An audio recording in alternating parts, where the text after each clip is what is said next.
começar o ano de 2026, nada melhor do que falar dos Ace Shields. Mas de quem que a gente vai falar? Roman Reigns? Não. Jon Moxley? Não. O vídeo de hoje é sobre o Seth Rollins e o porquê que ele é o melhor Ace Shield de todos. Se você gosta da ideia, segue, comenta, compartilha e conversa com um amigo. Pô, será que o Alex tá falando besteira? Será que o Alex tá falando certo? Fica aqui até o final do vídeo que você vai entender o porquê do Rollins ser melhor que os outros dois. Esses debates sobre fulano é melhor, ciclano é melhor, é muito subjetivo. Mas eu vou dar aqui uma opinião neutra. Meu favorito não é o Seth Rollins, meu favorito não é o Roman Reigns e meu favorito não é o Jon Moxley. Então eu tô no lugar de fala fã de luta livre, não fanboy de fulano, fanboy de ciclano, fanboy de beltrano.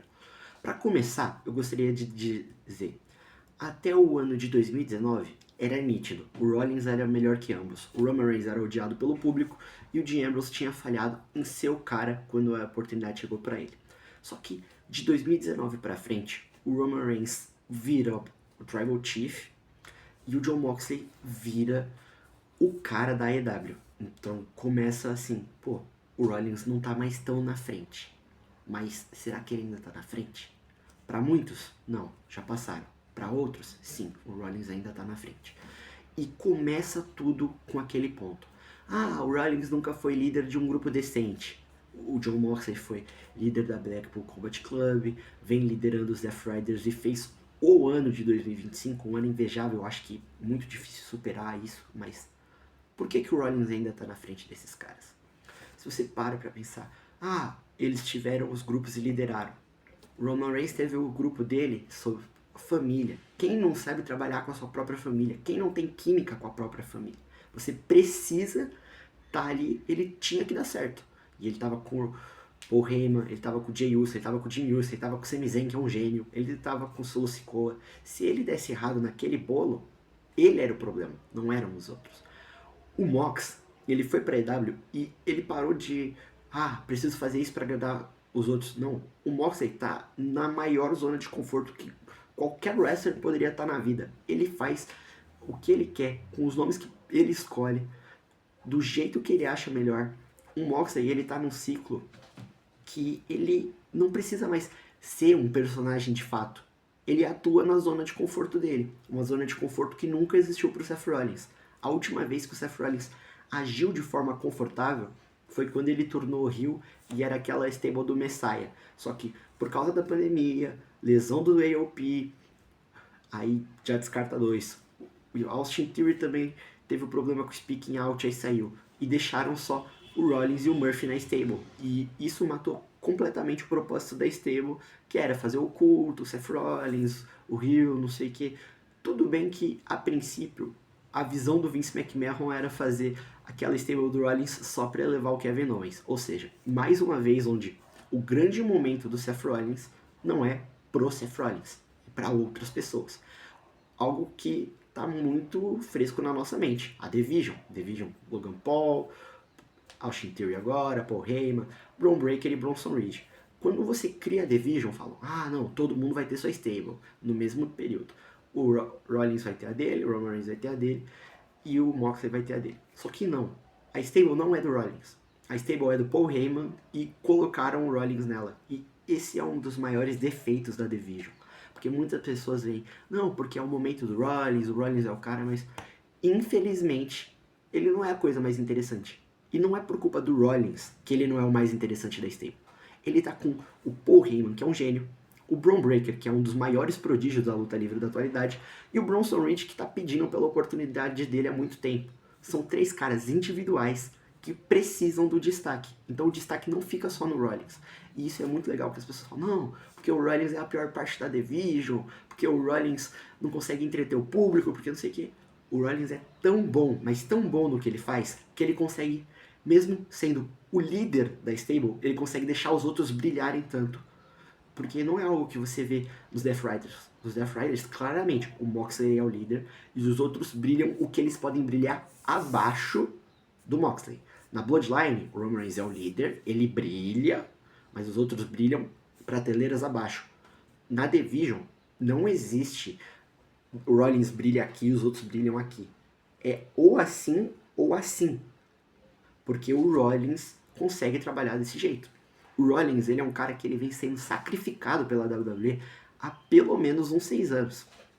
Ele acabou com o reinado do Brock Lesnar porque a WWE precisava de alguém que confiava nele. Aí ele dropa pro The Fiend porque alguém precisava levar o The Fiend. Escolheram ele. E ó, porque o The Fiend não foi um personagem super wow. Tem muita gente que ama o The Fiend, mas a forma com que bucavam o The Fiend era muito forçada. A forma com que acabaram o reinado do Seth Rollins foi uma bosta. E tudo que foram fazer pro Seth Rollins durante os últimos anos não foi pensando no Seth Rollins, foi pensando em quem que o Rollins vai ajudar. Queriam botar ele para ajudar a levar o Kevin Owens, ajudar ele a levar o Cesaro, trazer o Edge de volta. Colocaram ele para feudar com o Rollins porque confiavam no Rollins. Então, muitas coisas que a WWE faz com o Rollins é usar ele como o cara da confiança. Você tá chegando num colégio novo, sempre tem um aluno que vai te apresentar as coisas. Esse cara é o Rollins. E usaram ele pro Drew McIntyre. Sem o Seth Rollins não teria o pico da Judgment Day. Muita coisa que o Rollins faz não é ser o super protagonista, mas ser o cara que a empresa pode contar a todo momento.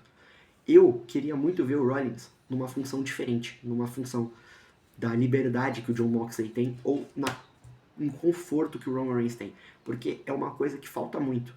O Rollins não tá num personagem confortável dele desde 2019, e antes de 2019 ele tava só em 2015. Faz muito tempo que a gente não vê o Rollins podendo fazer o que ele faz de melhor, que é ser um cara diferente, ser o heel, mas ser o heel mais covarde, não sei o que. Não existe mais isso. Ou ser o heel estratégico, não existe mais isso. O Rollins não é esse cara há muito tempo, porque a WWE ou tenta emplacar ele como babyface, ou fica com esse Enquanto o Rollins estiver sendo forçado a ser um cara caricato, ele nunca vai ser levado a sério. E esse é o primeiro problema do que... Por que as pessoas não enxergam bem o Rollins? Porque a WWE manchou muito a imagem dele pro público no geral, coisa que não aconteceu nem com o Roman Reigns, nem com o Dean Ambrose, que é o Jon Moxley agora. E ainda existem outras contribuições muito grandes do Seth Rollins. A primeira, assim, a mais importante ao meu ver, é mais sobre o Shield. Porque quando começa o Shield, o Jon Moxley ainda era um cara meio verde, o Roman Reigns era super verde e o Seth Rollins era o cara. Ele já tinha rodado a Ring of Honor, já tinha sido campeão, estava sendo especulado na TNA, mas ele foi pra WWE.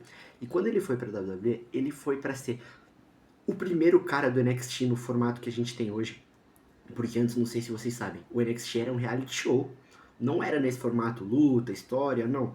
Era um reality show, alguém ganhava um contrato, subia, com exceção da temporada do Nexus, que foi meio diferente. Mas o Seth Rollins foi o primeiro campeão do NXT, o cara que deu a cara a tapa para participar do projeto. O cara que sustentou o Roman Reigns por pelo menos 2 anos como dupla dele no main roster, porque o Roman Reigns não servia para lutar, o Roman Reigns era ruim. Até hoje eu acho ele meio ruinzinho, mas isso é assunto para outro vídeo. O Seth Rollins nunca saiu assim. O Roman Reigns teve os seus problemas e precisou sair por conta de saúde. O Moxley precisou abandonar a AEW um pouco por causa da bebida. O Rollins só saiu 2 vezes e as 2 vezes por causa de lesões. O Rollins sempre esteve lá para ajudar a elevar as pessoas do show, melhorar o produto da WWE e sempre foi sacrificado pelos bookers. Seja eles o Vince McMahon, seja o Bruce Prichard, os escritores, até o Paul Levesque. Todo mundo sacrifica o Rollins pelo bem do produto geral. A gente nunca viu o Rollins tendo a versão do Rollins, versão Roman Reigns, versão de Moxley, ser o cara e vou fazer as coisas do jeito que eu gosto, do jeito que eu quero. Nunca. Sempre é uma versão do o que é comercializável em base do Rollins, o que dá pra fazer de bom com o Rollins, mas ajudando outros nomes.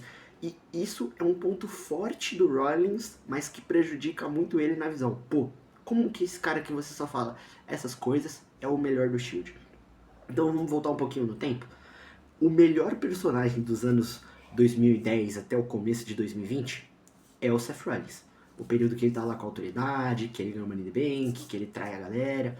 O melhor heel desse período de 10 anos foi ele. O melhor período de show semanal da WWE é esse tempo com a autoridade e ele sendo a figura central. A maior coisa da pandemia, se tivessem deixado na WWE, teria sido a stable do Messiah. Ela tinha muito mais potencial que a stable do Roman Reigns, porque era baseado em gente que as pessoas gostam, que as pessoas têm conexão. Todo mundo queria ver uma chance pro AOP, todo mundo queria ver uma chance pro Buddy Murphy. O Austin Theory tinha o que as pessoas têm com o Bron Breakker hoje. A gente tinha essa visão do Austin Theory. E o Seth Rollins sempre foi um cara muito querido. Mas decisões de booking, feuds desnecessárias e algumas tretinhas ali acabaram fazendo com que a Bloodline ganhasse um destaque sinistro e a The Stable do Seth Rollins morresse. Porque hoje era pra gente falar do Seth Rollins como o Messias. Se tivesse dado certo, provavelmente ele estaria com essa gimmick até hoje. E não com esse idiota. Que não faz sentido. É o Yeet versão menos pior. Essa musiquinha do Seth Rollins. Espero que quando ele volte da lesão, ele volte sem fazer isso. Porque é uma coisa chata, repetitiva e que deixa ele muito caricato. Você nunca vai ver o Jon Moxley e o Roman Reigns do jeito que eles estão hoje, se sujeitando a fazer coisas que o Seth Rollins faz. Você não imagina o Dean Ambrose perdendo pros caras random da AEW. O Roman Reigns elevando um cara que tá lá embaixo ainda. Essa função é a função que a WWE achou pro Seth Rollins. Ele é o main carder, mas tudo que você for precisar dar destaque pros outros, é o Seth Rollins que vai estar lá com os caras. Na AEW, pode ter alguns momentos que seja com o Moxley, mas ele nunca vai ser o primeiro cara a puxar o cara do chão. Se for, é pra botar debaixo da asa dele, e não pra ter uma feud, elevar, perder. O Moxley não é esse cara, e o Roman Reigns nunca vai ser esse cara. Os grandes problemas do Jon Moxley que a gente vê são coisas por culpa do Jon Moxley. Os grandes problemas do Roman Reigns que a gente vê são críticas especificamente ao Roman Reigns. Mas quando você para pra pensar em coisas que as pessoas criticam o Rollins, dificilmente o problema tá no Rollins e não na situação em si. Ah, criticam a Division porque o Rollins não é o principal. Mas não é o principal porque ele não é tratado como o principal e tá junto com caras enormes. Ah, porque essa feud do Rollins tá durando demais. Não é ele que escolhe quanto tempo dura. E, porque isso aqui, isso aqui, isso aqui.